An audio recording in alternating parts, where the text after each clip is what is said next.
Kwese wagwegu Kanerahtenha wagenyandu kanawage. My name is Megan Kanerahtenha Whyte. I'm Mohawk First Nations or Kanien'kehá:ka from the Kahnawake community. I'm also Turtle Clan. So I'm invited here today to facilitate a virtual workshop in a way that explores self-care, not just in terms as students to prevent burnout and balancing our studies and our life responsibilities, but also looking at it within the role of the pandemic and normalizing some things we all might be feeling because of the life circumstance that we're all sharing at this moment, and also touching upon maybe the social injustice and political unrest that's kind of underneath the fabric of the world that we're living in right now, which debatably has always been underneath the fabric of our world as Indigenous people. So I want to normalize and explore some of these things in our workshop today. I have a split screen here. As you can see, I have this piece of paper on the other side of my screen, and I'd like to explore art making as a way to self-care and explore ourselves. I come here today as an art therapist. I work within my community with children and adolescents, but I also find a lot of joy in working in the community setting. So for me, community means different things.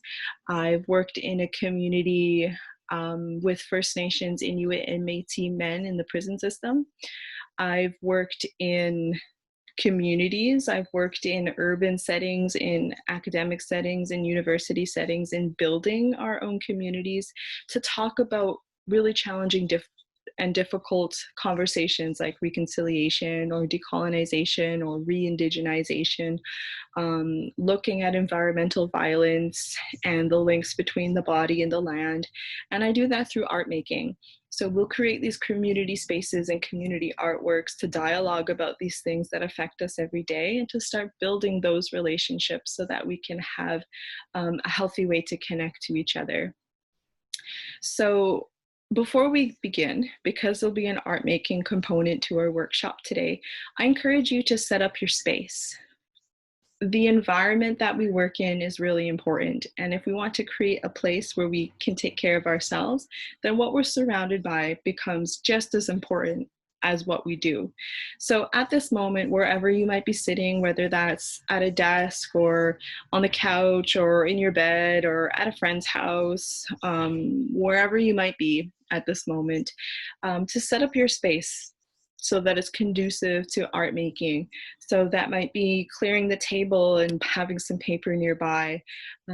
I really love mixed media art making, and I encourage creating outside the box and not worrying about what it might look like.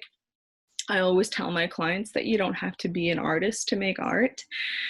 So to kind of separate ourselves from that expectation, and to set your space up, to have some pencils there if you'd like, or pencil crayons, thinking outside the box, you know, having markers or berries or pieces of leather or objects. We can make a sculpture.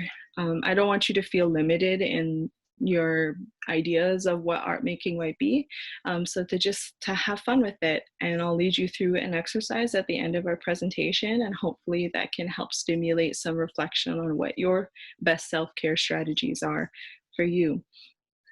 So I will start with a PowerPoint presentation.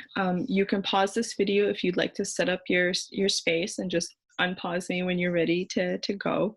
So we'll go through a little bit of theory and examples about self-care and mental health.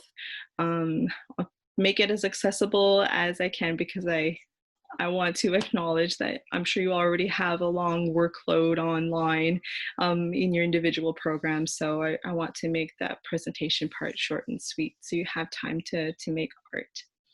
So I'm going to share my screen. Okay, So I entitled our workshop Skatne Ionkwatehiahrontie Virtual Art Hive. Initially, I wanted to have a community setting where we can make art together in our strange screen world here. But we adapt to what life brings us, I think, in this pandemic, and we've always adapted as Indigenous people as well. So Skatne Ionkwatehiahrontie translates to Our Families Grow Together. This was a name I had given a program that I developed to work with young mothers and their children and looking at how we can grow together through art. So I like to use this title whenever I do a workshop because I think that's what we do, is that we all grow together, whether we're families of the biological nature, whether we're families in school, whatever kind of communities that we build, we grow together. So we'll do some art making underneath that idea. So this image that I have here is what an art hive might look like. So it's having a table, like a buffet table full of art supplies. So your table currently at your desk can look like a buffet of art supplies or just miscellaneous supplies. You can put anything you'd like there, anything curious. You can put buttons, beads, whatever you might be drawn to. And after we have our discussion, then we select the artwork, the art materials that we feel drawn to, and then we create something as a community together to be part of our discussion piece. So our agenda for today is looking at self-care and two-eyed seeing. We're going to look at pandemic, social and academic stress. We're going to look at revitalizing radical self-care. I'll define that a little bit later on. We'll have some art making, and normally we'd have a group reflection, but maybe just take that time for yourself to write a couple of things in reflection of what you might have done today. So I want to define two-eyed seeing for this moment. So this was developed by Elder Albert Marshall, who's Mi'kmaq, and he developed this idea or proposed this idea for a science program near his community. And it's the idea of looking from one eye that has Indigenous ways of knowing and one eye that has Western ways of knowing, and to look through both eyes open is taking those strengths from those two different perspectives. So I want to bring this here to our presentation today to acknowledge our different ways of knowing and to acknowledge the different places that we come from. And some of us might come from our communities knowing our language and our culture.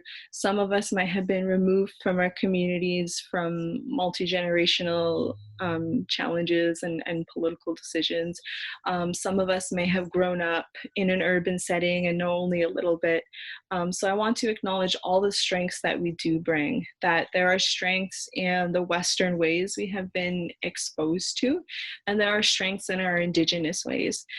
So this self-care workshop, I'd like to look at it as drawing upon all these tools that we have and knowing that there are two ways of knowing in this context and to build upon that. So to kind of structure our self-care perspective, I separated it between maybe a Western way of looking and an Indigenous way of looking. So through a Western lens, we look at creating structure for ourselves and organizing ourselves, creating boundaries, bringing in some theory about what mental health is and ways that we can treat mental health or work with mental health. Looking through the other eye, I look at Indigenous self-care as ceremony. I see it as stories. I see it as talking to our elders or asking them questions, and they respond back to us with a story and finding our teachings in our story. I think about it building community relations. So I want to draw upon these two perspectives when we look at self-care, regardless of where we are, if we're in community or we're in an apartment near the university, wherever we might find ourselves. So to look at how can we create boundaries and structure, and how do we incorporate knowledge and ceremony and teaching simultaneously. So why art? Why do I want to do this workshop in an art space format? Um, for me, art making is a way of expressing ourselves. It's a way of finding our voice and finding our words to describe something that words often can't describe. Um, so art is sort of that bridge between what we're feeling and what we're trying to conceptualize, and bringing it to life and bringing it into a space where we can dialogue with it, and work with the energies that we're carrying, and to channel it into a space so that it has a living, breathing entity so we can work with it. It moves from this concept of I'm feeling this or I'm feeling that, and brings it into this living form where we can make change with it, we can transform it, we can mold it, we can sculpt it, we can tear it apart, we can put it back together. And so the art making process is really powerful when we're looking at self-reflection. So for that reason, I like to include art in our space today. So we're going to start, I think, funneling what we'll be talking about and looking at self and community care during the pandemic.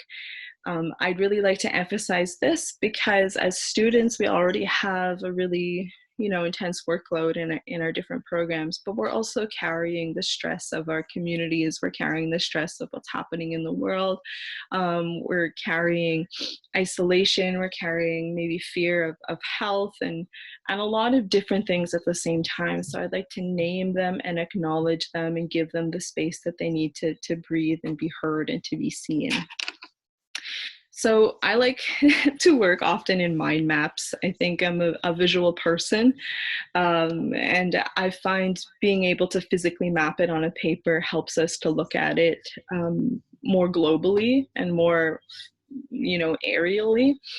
So looking at self-care, what does it mean? What does it remind you of? What are some challenges? What are some barriers?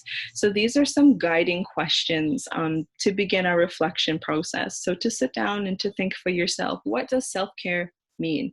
What do I need to feel cared for when I have lots of deadlines and assignments, when I'm worried about what's happening to my family and I can't go physically see them or have dinner with them? What does self-care remind you of? What are some thoughts that come to mind? What are some images? What are some places? What are challenges? So what makes it hard to do self-care?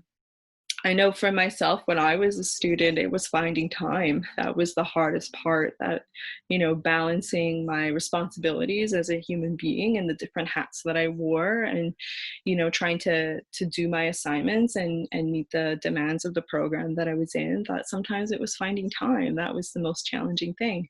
And that leads into the question of what are the barriers? So concretely, what are your barriers to self-care? Is it time? Is it, knowing different tools? Is it being able to read the way our bodies feel? So to take some time and to write some of those things down. Again, pause the video whenever you would like to, and to kind of jot down some of these ideas in your own mind map. So I come to this image of the medicine wheel, and I like this concept. It's Algonquin in nature, because it looks at the holistic self. So to kind of lead you through my understanding, the way an elder explained it to me about how the medicine wheel works, that it's a circle at its base shape, but it is its own cycle. So every quadrant influences itself. So for instance, let's say you have certain thoughts about something and we're really stressing about meeting this deadline for these assignments, and a family member becomes sick. So our thoughts are, how am I supposed to finish this assignment? I'm really worried about my family member who's, been diagnosed as positive. I have a lot of worry. I have a lot of concern. I can't focus. There's something wrong with me. Why can't I do this? And suddenly our thoughts start to affect our physical and emotional self. So our thoughts can affect our feelings, because they start to influence the way our our emotions are running through us. So maybe we're feeling really sad, or maybe we're feeling really anxious, or maybe we're feeling really angry. And the longer that we hold on to these sensations, they start to affect our bodies. So we become physically tired. Sometimes when we feel anxious, our stomachs become upset and we can't eat.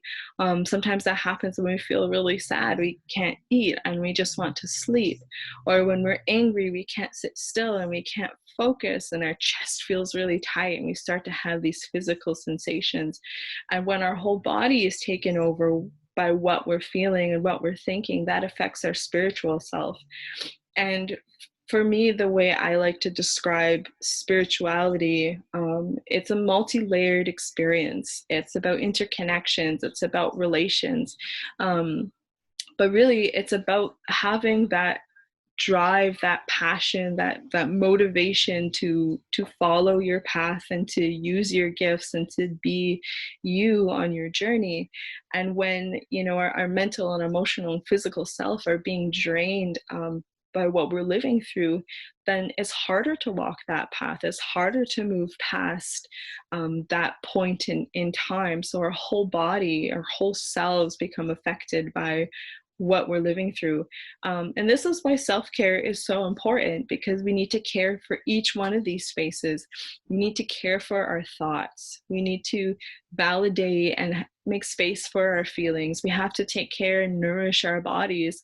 And when we do that and we go through our ceremonies, or we speak our languages, and we do the different things that our different nations and cultures and stories guide us to do, then we take care of our whole self so that we are able to do the work that we need to do. But there are often barriers to self-care, that it's easier said than done. It's easier to look at this conceptually and be like, yeah, I can take care of my holistic self. But then life happens and we have these real life barriers. And I put this image here because I find it often like driving in Montreal, that you have this path, you have this destination, and you really want to get to this place, but taking the route that you feel like you need to take, and you see all these oranges and these detours and rue barrets, and it makes it harder to get to that end goal. And so I want to acknowledge that and kind of work through that with you together as an exploration. So I put some barriers here as a brainstorm to self-care. So I think more on this deeper level that we're not always aware of every single day, but we know that is there, is the role of multi-generational trauma and cultural disconnection. So that is sometimes, our ways of relating to other people. Sometimes it's the ways that we were related to when we were children. Sometimes that's, like naming the challenges we face in knowing our languages and ceremonies and being connected to our traditional territories, that there's those moments of disconnection that come from traumas like residential school and colonization. So knowing that those are barriers, those are real barriers to culturally safe ways of self-care. We know that social injustice and political barriers are present. So whether that's, legislation, or whether that's stereotypes or racism in the workplace, or, or maybe not feeling like an Indigenous perspective is always incorporated in our studies, that these are areas that affect our ability to self-care as well. We also look at our families and our friends and our social networks, and sometimes our certain relationships are a barrier to self-care, that sometimes we don't always have those boundaries or the ability to say, no, I need this time for myself, or no, I really need to finish this assignment. Sometimes that's hard to do because we really want to spend time with friends and family. We have mental health challenges that It's normal for all of us to have bouts of anxiety. It's normal for all of us to have bouts of depression and bouts of mania. These are all normal things that we have from time to time, but sometimes we carry a more sustained experience. And I guess through a Western lens, we call that, like having a mental health disorder. So maybe we're diagnosed with depression, and maybe we're diagnosed with bipolar disorder or borderline, or we have these different mental health challenges that can add an added layer of difficulty when it comes to self-care. Then we have just the obligations of work and school, that we have these things that we have to do, and sometimes it presses on our time. And newly, I think this year, is the stress of the pandemic, that sometimes that affects our motivation altogether to self-care, or affects our ability to organize ourselves to get everything done, to fit in that time to go for a walk, or to do your normal workout, or to take a rest, or sometimes even to take a shower. That I think the pandemic creates a lot of self-disorganization, and that's a common thing that I'm hearing about people's experiences in the pandemic. So these are different barriers to caring for ourselves in certain ways. So I want to break it down a little bit more, looking at these three areas. So again, our social network, we might have some certain challenging relationships, and maybe there's friendships that are not always, healthy all the time, or healthy with our family, or maybe it's strained currently because of the pandemic and the ways that we need to keep ourselves safe. And that comes down to the idea of boundaries. How do we set boundaries? Can we set boundaries? How do we know ourselves enough to set boundaries when we need them, when we know that our plates are really full? And, if we think about the medicine wheel, that, our holistic self is a little bit out of balance and out of touch. Again, looking at mental health, like symptoms of depression and anxiety and burnout, which we'll look at more in depth when we look at strategies for self-care, and looking at work and school. So breaking that down is assignments, our course load, the content that we might be studying. Maybe it's heavy, maybe it's triggering some things, maybe it's coming from a colonial lens, and it's touching upon some things that we didn't realize it could touch, and it feels emotional. And scheduling. I find school is a useful tool to organize ourselves, but within a pandemic context, everything is online. So we really have to organize our time for attending classes and doing our assignments, and then doing our home things, and not getting distracted by what's around us and our cats and the couch, and it becomes a little bit challenging. So I have a couple of memes. I find images really powerful in describing what we might feel. So I like to put this one here. So it says, after 4 hours of writing an essay, and there's just an incredibly fancy "the."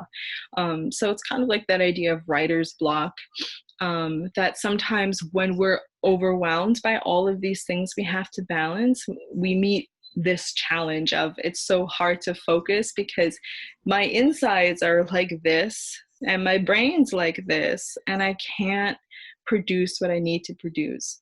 So when you're in that moment, it's your body telling you, okay, I need to step back. I need to take care of something on the inside or on the outside, so that I'm able to focus and be present in what I need to do. So maybe we're feeling anxious because it's the night before and now we can't focus. So we need to take care of that anxious feeling. Maybe we're feeling really depressed because of social isolation and not being able to see our friends and family. So we need to take care of those feelings so that we can focus. I like to use this one too when people ask how you're doing at the end of the semester, and I have this wild face from The Lion King. And I often feel in the pandemic that people feel like this at the beginning of the semester, because it just feels like chaos. Like, how are we supposed to focus on studies when all of these things are happening in the world and to my family and to my community? So just to name that and to acknowledge that, and to know that when we start to feel a little bit like this guy, that it's time to really make effort to to create space for self-care. I have this guy too, so he's surrounded by some fire and he's just like, this is fine. So sometimes when we feel overwhelmed, we completely disconnect from the chaos that we're feeling. And sometimes that's enough to help us focus, so it's adaptive, but it also makes it challenging to work on meeting those feelings and taking care of them and naming them and validating them so that they have their place and they're not stored somewhere that might just pop somewhere later in time.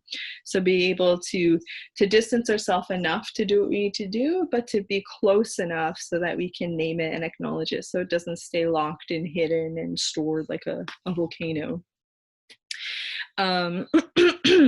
So when we're feeling these different things, what we're doing is we're trying to balance all these different expectations and responsibilities. So we have work, being a good friend, a girlfriend, a boyfriend, a partner, being a parent, or maybe not getting along with our parents. Maybe we're moving out. Maybe we're trying to budget bills and outings and cool things and transportation. We're trying to figure out time to eat, or maybe we're breaking up in a relationship. We have deadlines. So we have all these different stressors that contribute to this feeling. So we need to give time and space as we're able to acknowledge those stressors and find our own strategies for that. So it often can feel like running on this hamster wheel on the phone, trying to figure out life and scheduling. And then we kind of feel like this guy, so we're a little bit frazzled. And to top it off, the wheel's on fire. So sometimes being in school, pandemic or not, when it comes to midterms or final essays or final exams, it kind of feels like this. And in a pandemic, it might feel like this more often. And it might feel like this too, where the whole wheel just stops and we just stop. So our bodies have a way of telling us that we're carrying too much and we need to relook at what our load is and to relook at our scheduling and our boundaries and our strategies. So again, going back to this image of looking at self-care. So we looked at those stressors, and now we can look at those pathways to self-care. So setting boundaries, asking for consent with our friends and our family in terms of our time.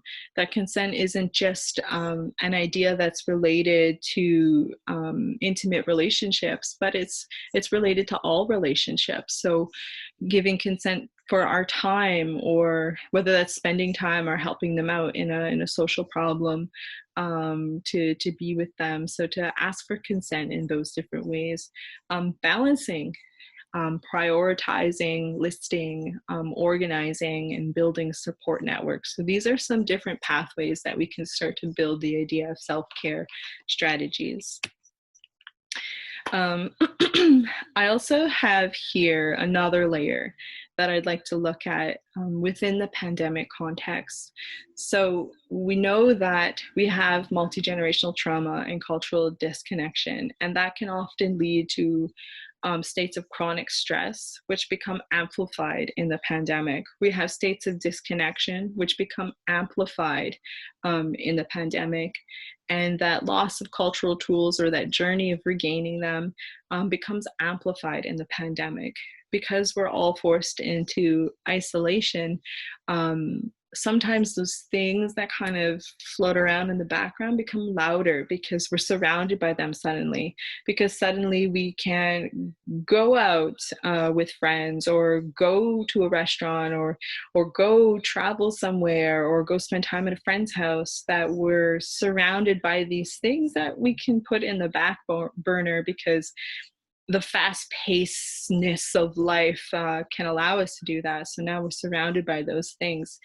So to acknowledge that becomes louder.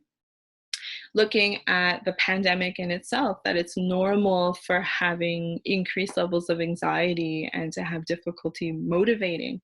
Looking at the role of stress and how that affects our body. To go a little bit into brain science, when we are in a space where we're not stressed, we're able to think. That's our space where we can have critical thinking and forethought and reflection. We can engage, we're creative.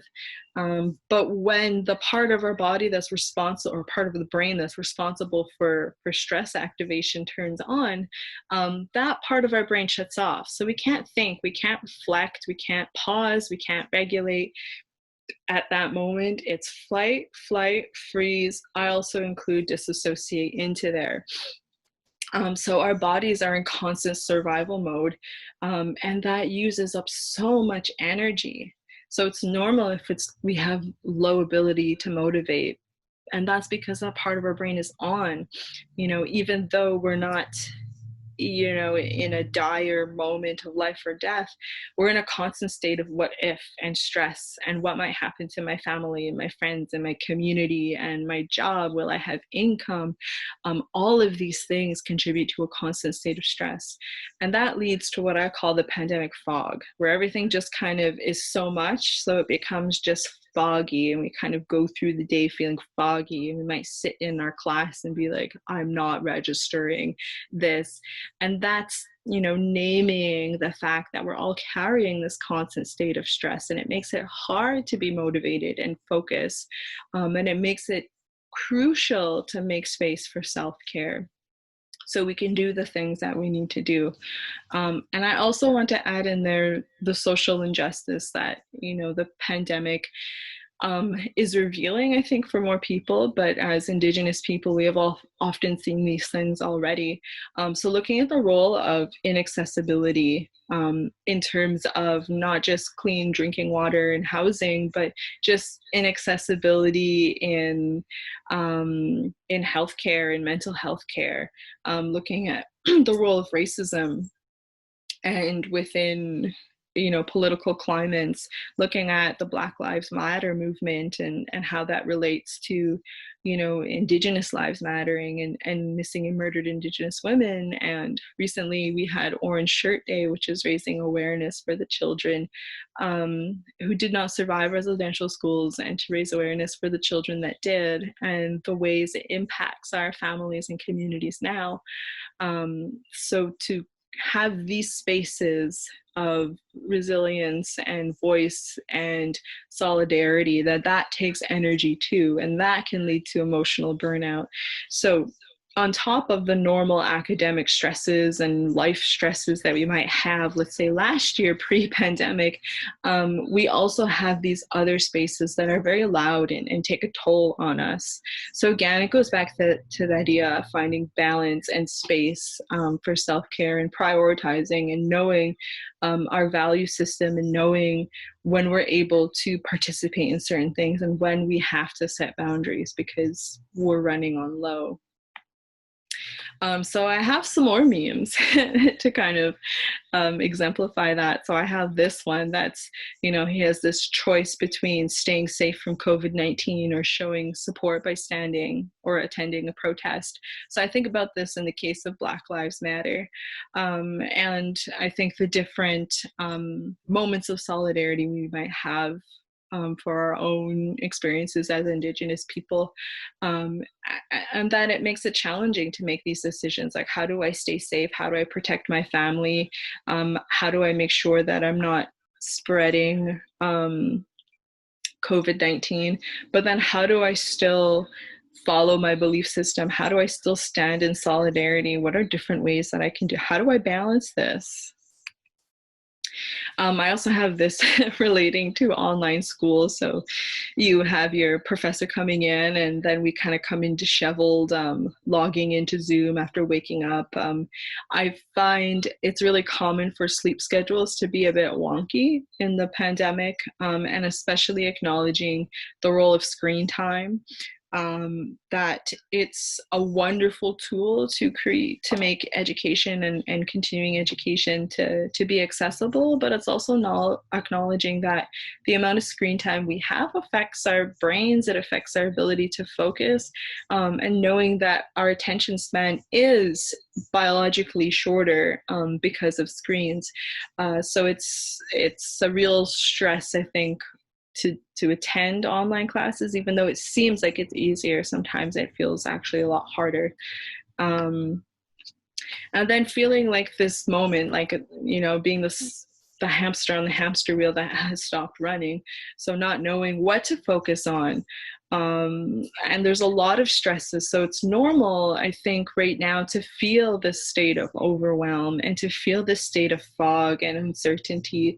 And I want to name it, and I want to give space to it. I want to normalize it, even though it may not be a healthy experience, but to know that this is a shared experience that we're all carrying, whether that's yourselves as students or your professors or your family members, your friends, your all kinds of different people are experiencing this at the same time.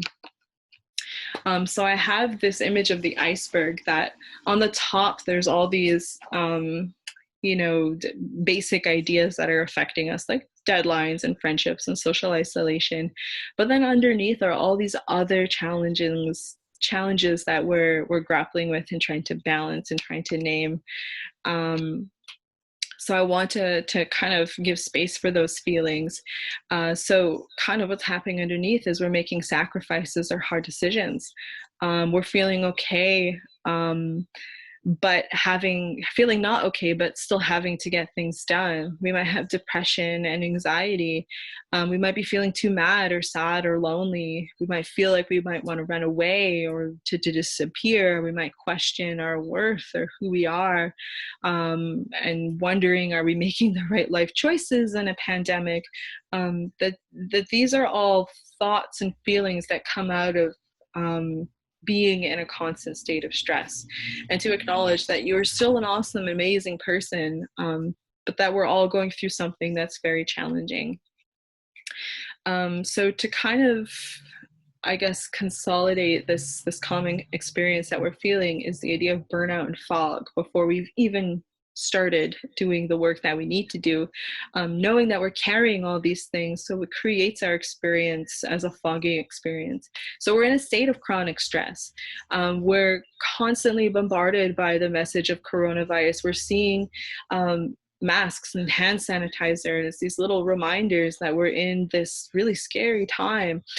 We have a lot of political things that are happening and bubbling at the surface. We have worries and concerns about ourselves, and we have to do our programs, and we have to be parents, and we have to be all these different roles. And it's very stressful to carry at the same time. That leads to feeling physical and emotional exhaustion. So fatigue or insomnia, depression or anxiety, anger, low appetite. Going back to the medicine wheel, how those thoughts and feelings affect our bodies. We have detachment. So sometimes we have that loss of enjoyment, you know, when that spiritual part of us is affected because our whole bodies and minds and hearts are full or empty. We've lost that ability to engage in our life path. And then we feel ineffective. So we feel hopelessness and irritable. So all these things are normal, and that's part of the experience of burnout. And that happens as students, that happens as teachers, and that happens often in a pandemic. So to normalize that, and I say that so that we can build this awareness, so we know what our own physical signs are. How do our bodies tell us when we're in burnout? Because when we're aware of when our bodies are feeling those things, then we're able to pause and say, whoa, here it is. I'm feeling these feelings again. Here are some strategies I'm going to do to help relieve that, so I can continue to do what I need to do. So I want to give some statistics about mental health just to continue to normalize it. So 1 in 4 Canadian workers describe their day-to-day lives as stressful. So that's a lot of people when you think about it. 90% of students felt overwhelmed by schoolwork. 50% of students felt helpless. 63% of students felt very lonely. 9.5% of students had suicidal ideation. 2.8 billion was spent in medical costs to treat stress-related disorders, and 82% of short-term disability claims are due to mental health. So it's stress and mental health are very common experiences. So if you are feeling these experiences, this is a result of our society. And we need to, I think, look through 2 eyes open and to be able to draw on our not just traditional teachings, but the strategies that are out there in a Western way, so that we can pause and stop. We live in a world where we can't stop. We're in a pandemic and we still can't stop. So be able to be in that state of pause and to be in that space of boundaries and consent, so we can care for ourselves, so that we can be what we need to be on our life paths right now. So normalizing the idea of disconnection. And I put this image here because I find the opposite of disconnection is reconnection. So to kind of use images as a way to engage with how we might feel. So I have this image here of this place of reconnection with ourselves, with spirit, with the land, with the water, with the flow of nature. So for me, looking at radical self-care, like not just the teas and the bubble baths and the kind of list that people put out on how to self-care, but looking at it more radically, that we live in this world of disconnection, not just multi-generationally as Indigenous people, overcoming the traumas we carry about disconnection, but also the disconnection we feel because of social isolation in a pandemic. So radical self-care is reconnection. So having those times to connect with the land, or connect with ourselves, or to have water, to just drink water. Radical self-care is reconnecting with ourselves. Radical self-care is setting boundaries and taking space. So it's being able to know what our bodies are feeling and say that this is too much at this moment, and I need to step back, and I need to say no to some things, and I need to name that maybe I might feel bad for saying no, and maybe I really want to do these things, but to know that to take care of myself, I need to be able to take space for myself too, because I can't care for myself if pieces of myself are everywhere. And this project, and this organization, and this expectation, and this, and this, and this, there was no space to take it all back, regroup, take care, and put it back out in the world. So radical self-care is also naming stressors and taking action. So being able to know that, I get really triggered when we talk about racism in the workplace. I get really triggered when we talk about missing and murdered Indigenous women. I get really stressed when we talk about family support. I get really stressed by trying to figure out workload. Being able to know what makes you stressed, and being able to take care of each of those individual spaces and to take action. So not just to name it, but to have a strategy for that specific situation. Maybe that means not participating, or maybe that means taking care of ourselves and being well rested so that we can participate, acknowledging the emotional burnout that sometimes comes in these political spaces. Radical self-care is normalizing what we are feeling together. So it's normalizing that we are not just in our communities or school communities, but in the larger community of the world, that we are all going through this pandemic. As students, we all go through these stresses. So normalizing what we feel as a unit, so that we don't feel so alone, that it's not just me that feels anxious, and it's not just me that feels depressed, and it's not just me that's worried about my health or, government run communities. It's not just me that feels that. Radical self-care is acknowledging our bodies and caring for them. So again, going back to the medicine wheel, knowing that our thoughts and feelings affect our bodies, and our bodies need care. Our bodies need sleep, and they need nourishment, and they need medicine, and they need ceremony. We need these things. Radical self-care is leaning into our vulnerabilities. So living in this world, we're often taught when there's things that make you feel scared or mad or lonely or sad, we need to like run away from them. We need to start working more. We need to take on more projects. We need to go see friends. We need to go to a party. We need to go to this. We need to do that. So taking space to lean into them, having the courage to lean into what makes you feel uncomfortable, so that we can get to know it enough to know what it needs to feel taken care of. Radical self-care is breathing through what we cannot change. There are certain things in the world that we cannot change. And the only thing we truly have control of changing is ourselves and our reactions and the way we move through things. So to breathe through it, to name it, we're in a pandemic and it'll be here for a little while and I can't change that. But here's some things I can do to help myself to go through this thing that I can't change. So instead of focusing on how terrible it is, naming that it's there and that it is terrible, but here are some wonderful things that I can do to take care of myself so I can still have that sense of peace in my life. Radical self-care is stepping into what we can change. So again, being able to look at what do we have power over? What are we empowered to do? Radical self-care is cultural access. So that is, our language, that is our ceremonies. We might not be able to do the ceremonies that we've done normally because of the pandemic, like going to a sweat lodge or going through our cycle of ceremonies, but there's things that we can do on our own and at home. So being able to create space for our own connections to spirit in the ways that make sense to us. Radical self-care is empowerment. So moving from this place where I can't do anything because of this pandemic to what are the things that I can do? What can I be in solidarity with, whether that's with myself or with my community or the sense of nationhood?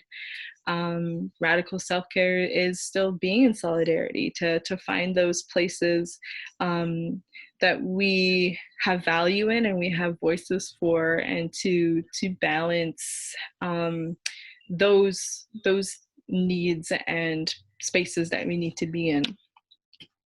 Radical self-care is community care. So knowing that it's not just ourselves experiencing this, but it's our community is experiencing this. So what are ways that we can help each other in this time with the restrictions that we have? So this brings me to the art making component and looking at holistic mental, emotional, physical, spiritual health. So I put here, I guess more concretely, just different things we can do to take care of those spaces.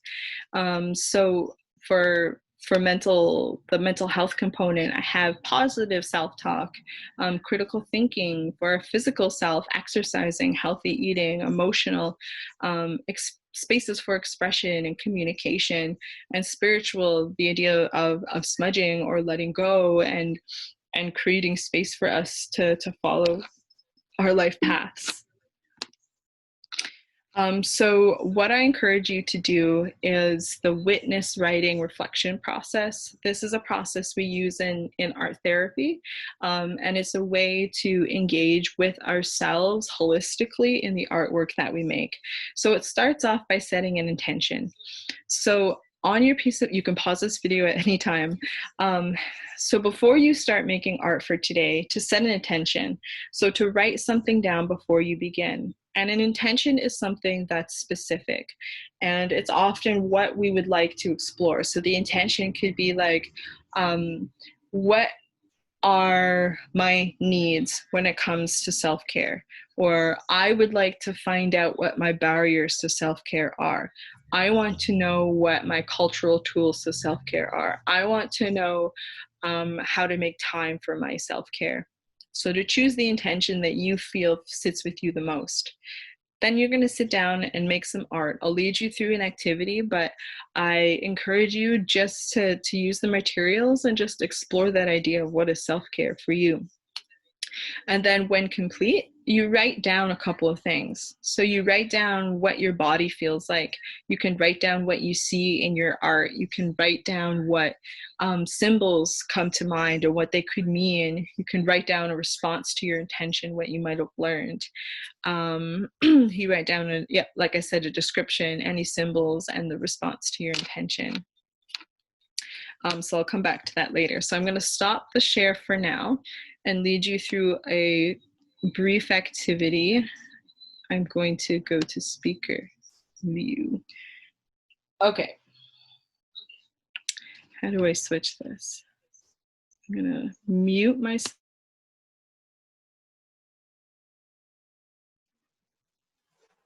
Okay. Okay.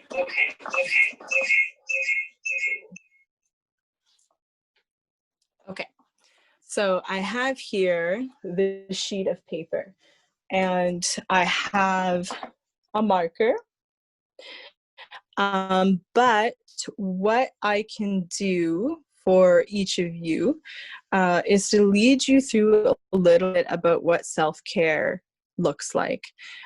So I'd like to use the image of a garden for this example. So what we have here is, actually I'm going to change this so you can see. Okay, so what I have here is I'm going to set my foundation. So this is my horizon line. So you don't have to draw this, but you could. So you see it as a map. So I have my horizon line here. And then what I'm going to do underneath here is this is going to be the soil. So this is your foundation. And what I encourage you to do is to find images or to paint what you need your foundation to be. What do you need to feel safe? So you can write down things like, I need culture, I need time, I need nature, I need quiet, I need people, whatever you might be. And this can be images, you can draw them, like just draw a lovely tree. You could just draw what you need. So this is your ground. And now we're going to plant your seed. So this seed is you. This is your self-care. This is what you want to plant. This is what you want to grow. And you want your roots to touch upon all these things that are in the soil that you know that you can get to, you know is connected. And then from here grows a plant. So here again, you can draw it, you can paint it, you can sculpt it, you can literally put a real live plant there if you want to. There's no wrong way to make art, especially when it comes to self-care. You have your plant. So now what I want you to look at is what you might need to take care of this plant. So we know that we need water. We know that we need sunlight. We know that we need warmth and favorable weather conditions to make sure this plant feels safe. So to take that symbol and to look at what is your sunlight, what is your water, what do you need? What do you need to take care of this plant? And to create an artwork that kind of maps out what you might be feeling. So I have this here as an example. You can pause the video and take the time that you need to make this art and to just enjoy the process. And to normalize that it's okay that it looks like absolutely nothing. Normalize that it's okay that it might not make any sense. So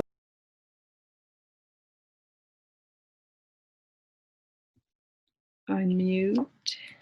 There. So now I'm going to share my screen one more time after you've completed your artwork to continue continue this video.